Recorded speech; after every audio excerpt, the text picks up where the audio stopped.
Welcome students to grey matter enhancer.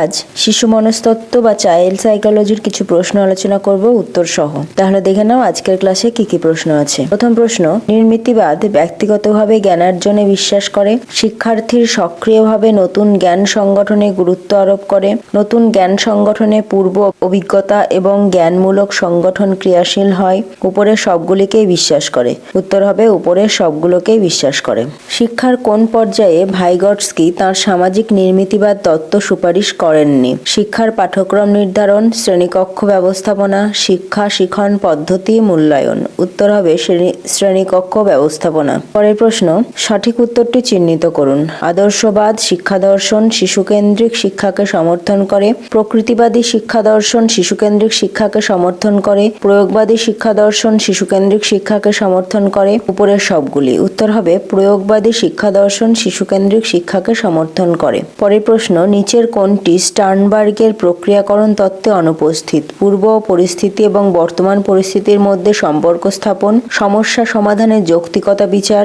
বিভিন্ন ঘটনার মধ্যে সামান্যীকরণ, প্রয়োজনীয় সিদ্ধান্ত গ্রহণ। উত্তর হবে বিভিন্ন ঘটনার মধ্যে সামান্যীকরণ। নিচের কোনটি সঠিক? ভাষা ও বাস্তবের মধ্যে কোনো সম্পর্ক নেই, ভাষা বাস্তবকে প্রভাবিত করে, বাস্তব ভাষাকে প্রভাবিত করে, ভাষা ও বাস্তবের মধ্যে সম্পর্ক উভয়মুখী। উত্তর হবে ভাষা ও বাস্তবের মধ্যে সম্পর্ক উভয়মুখী। পরের প্রশ্ন, নিচের মনস্তাত্ত্বিকদের মধ্যে কাকে চূড়ান্ত আচরণবাদী বলা হয়? William McDougall, R S. Woodworth, Skinner, J B. Watson. উত্তর হবে জে.বি. ওয়াটসন। নিচের কোনটি শিক্ষাক্ষেত্রে শিক্ষা মনোবিজ্ঞানের ব্যবহারিক প্রয়োগ নয়? গণতান্ত্রিক প্রশাসন, শ্রেণী শৃঙ্খলার নিয়ন্ত্রণ, সময় তালিকা তৈরি, শিক্ষা মনোবিজ্ঞানের বিকাশ। উত্তর হবে শিক্ষা মনোবিজ্ঞানের বিকাশ। আজকের ক্লাসের লাস্ট কোয়েশ্চেন, নিচের কোনটি সঠিক নয়? গর্ভকালীন অবস্থা থেকে আমৃত্যু বিকাশ নিরবচ্ছিন্ন, বিকাশের হারের পার্থক্য দেখা যায়, বিকাশে আধিক্য দেখা যায় না, বিকাশের ফলে পরিবর্তন সর্বদা সম্মুখে হয় না, অনেক সময় পশ্চাৎমুখী হয়। উত্তর হবে বিকাশের ফলে পরিবর্তন সর্বদা সম্মুখে হয় না, অনেক সময় পশ্চাৎমুখী হয়। তাহলে আজকের ক্লাস এই পর্যন্তই, আবার দেখা হচ্ছে পরের ক্লাসে।